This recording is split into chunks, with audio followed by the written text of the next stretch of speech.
Hello there and welcome back to the channel where today we are back with a new video with the strategy game news for this month. So without any further ado, let's get right into that. Our first game here today is the recent announcement of Pelagos Rise of Greece. Pelagos Rise of Greece is an upcoming city builder strategy game with a series of real-time strategy elements built into it. The game starts with you being gifted a small fleet to go forth and found a new colony across the sea. The gift being given by your close friend, the king. Yes, you're close friends with the gosh darn king. Yeah, that's quite a thing, I'd say. Anyway, tragically, a storm hits on your journey with the sea, swallowing most of your advisors, crew, and supplies along with it. Your survivors from this traumatic event are counting on you and only you to ensure the success of your shared mission. As you work tirelessly to create an operational and sustainable settlement, news reaches you of the Perusian invasion, and well, that's it. Really, that's the end of the description on the Steam page, and everything else. Whatever happens next is up to you, with the game featuring a day-night cycle. And I'd like to take a step back here. I've been looking at a lot of games, I normally do, I go through hundreds a month. But taking a step back, since when did day and night cycles become a rare feature? Like, the headline feature of several games is they have a day-night cycle. That seems like a normal thing. I thought, am I wrong? Please tell me if I was wrong, but in my head that was like normal. Anyway, a modular fortification building system, procedural campaign, and a map of ancient Greece. A complex economy, mechanical, and naval ground combat mechanics are all available in Rise of Greece, and the game hopes to release at some point between 2021 and 2022. 112 Operator was released in April. It was a sequel to the widely popular 911 Operator. The game allows you to manage a selection of emergency services in any city of your choice from around the world, controlling units, taking calls, and facing difficult situations caused by anything from the weather to a terrorist attack. 112 Operator will feature 25 times bigger maps with 3D buildings, weather systems, districts, and a selection of new operators to choose from. There is the addition of 60 new emergency calls, including scenarios such as a murder story or a simple prank call. The game was funded through Kickstarter last year, with it being released in April of this year. Next, we have Civlands, which combines elements of real-time strategy and turn-based strategy to provide a hybrid real-time strategy game. Civlands places you at the start of a feudal empire striving for dominance in an ever-changing medieval fantasy world. As you strive for success and power, you'll experience the game's retro pixel art style, explore the randomly generated map, and fend off the masterful AI opponents, all 9 of them, who will be vying for the same expansion and success as yourself. As your civilization grows and expands, you can discuss or have diplomatic talks with other civilizations, or instead just declare war and be done with it. The game features an expansive building upgrade system, a series of random events and side effects, and a ton of government controls and options and gameplay mechanics based around those kind of diplomatic talk sections. The game is slated for release at the end of 2020. Next, we have a new and upcoming game with Hammerting. Hammerting is a dwarven mining colony simulation game with a series of real-time strategy elements. Hammerting sees you manage a clan of colorful dwarves as they establish a mining operation using what they acquire to craft legendary swords and delve deeper into the caves and chasms in search of a greater glory and greater riches. In this world, there is a war raging, which is what has forced these dwarves to seek shelter underground. Here, they establish a clan, expanding and hiring new members. Increasing your members will increase what you can craft and its complexity, giving you more skills. More people equals more skills. You get like blacksmiths, for example. They can expand your skills in blacksmithery as an example there. Creating these tools and weapons will further your expansion as you expand your clan throughout these cave systems. And as you expand, you'll find what they enjoy, what they hate, and how they like things to be set up.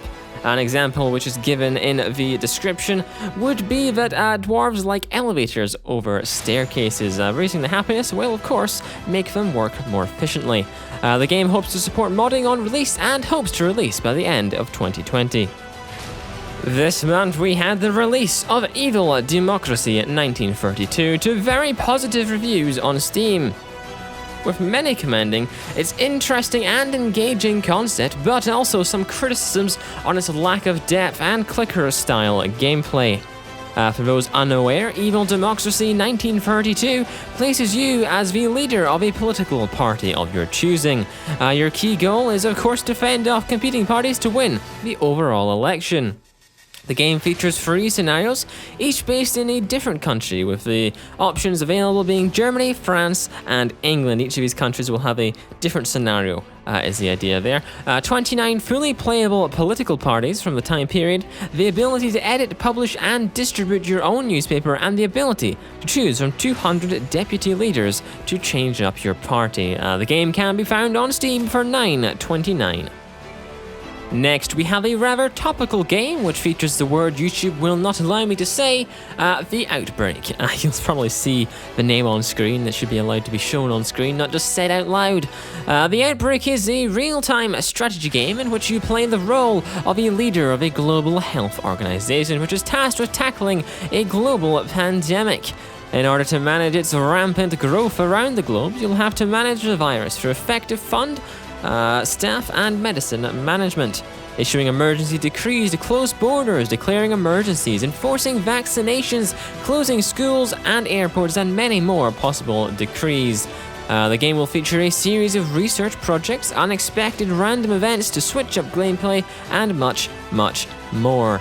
I can't say gameplay outright. It's currently released on Steam with mostly positive reviews, with many commending its complexity and detail but criticizing its once prevalent game-breaking bugs. However, I should note these have been since fixed and there are no negative points mentioned at this time, which is probably pretty good for the game. You can purchase it for £10.99 in British pounds.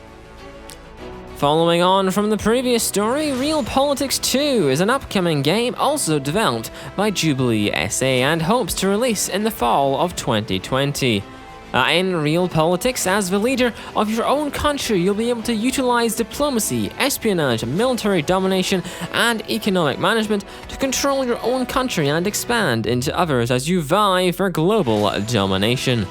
The second iteration of the series gives you a whole new economic system, giving you more control than before, and alongside this featuring new buildings, policies, and advisors. At the same time, diplomacy has, in their words, been revitalized with new actions in aggressive actions, non-aggressive actions, and defensive actions being available to you. The game can be wishlisted on Steam as of right now. Next, we have an interesting little game with Theology, the Religion creation game. Theology is a management game in which you can create your own religion. You can use any and all means necessary within the game to spread this religion and its beliefs throughout the world, giving you possible worldwide control.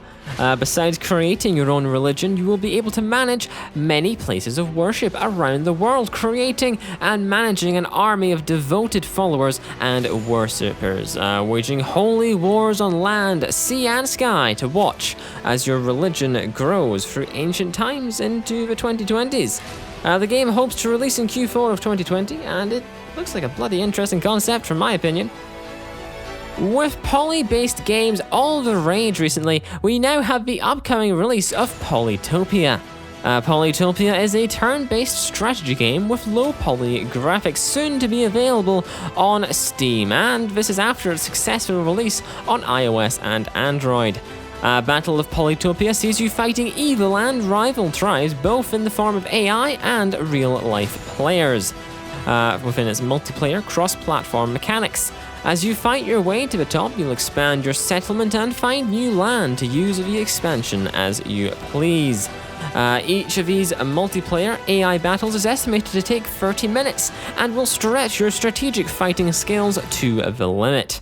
While this may be Pollytopia's main mechanic, the outline of features includes the following: single and multiplayer gameplay, exploration, warfare, farming, building and researching, tribes and their unique and individual cultures, and auto-generated maps, online leaderboards, and the PC version is sledged to include bigger maps than the Android and iOS versions, cross-platform play, and of course keyboard controls, because how else are we going to play the game? It should be available in the summer of 2020, which is very soon. Songs of Six is a strategic city builder where you begin as an insignificant colony, building, scheming, and fighting your way towards the construction of a metropolis empire. The game's main features are its living world, which is full of different cultures, gods, creatures, climates, weathers, animals, and people. With droughts, pirates, and bandits roaming the wilderness, there will never be a dull moment as you explore this vast and changing landscape. The base building is said to be at a substantial scale, giving you the ability to build a base to house tens of thousands of colony members, ensuring you manage your finances and budget to prevent a bankruptcy and keep these colony members alive. As you grow, so will your need for defending yourself and for utilizing your expertise and strategy to your advantage to defend and grow your settlement from the outside threats. The game was recently kickstarted and can be bought for £25 on itch.io with a Steam release set as to be decided. For today's final story, we have the upcoming Q4 2020 release of Aircraft Carrier Survival. Aircraft Carrier Survival allows you to take control of a fully crewed aircraft carrier, its crew, officers, and planes all being at your disposal in the heat of the Second World War. You'll have to assign crew and officers to focus on key areas of your choice in order to develop and plan which will outsmart the deadly enemy. As you delve deeper into enemy territory, you'll have to handle the damage of anything from a disease outbreak on board to a torpedo hit or a crashed plane in order to survive. When in the heat of battle, you'll have to use aircraft, turrets, and a series of other powerful munitions and tactical maneuvers to outpace the enemy to lead you and your crew to an undisputed victory. The game has a Q4 prospective release for this year at the current moment in time. And that is it. That is the strategy game news for this month. If you have any other games that you think should have been in this month's video, then put them down below. But apart from that, thank you for watching and cheerio.